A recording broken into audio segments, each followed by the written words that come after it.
Hey there, Honors World History students. I hope that you are enjoying your rain day. I guess it's raining. I hope you're having a good day off from school. However, there are a few things that you need to do for our class in order to be ready for Friday. We have reached the point in the year where a day off from school for weather does not mean a day off from learning about world history.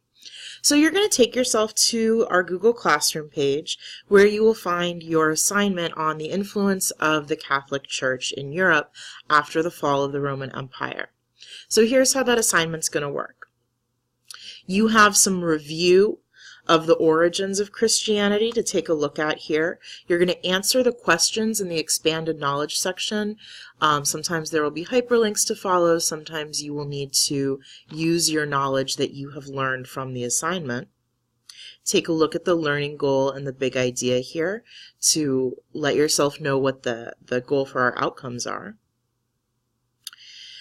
And then we're going to move on to some new content. We're going to look at how the church unified people in Europe after the Roman Empire fell, and during the later part of the Roman Empire even. And then we are going to look at the role of the church during the period that we call the Dark Ages, or the early Middle Ages. And we're going to circle back to this topic when we study the Middle Ages in Europe.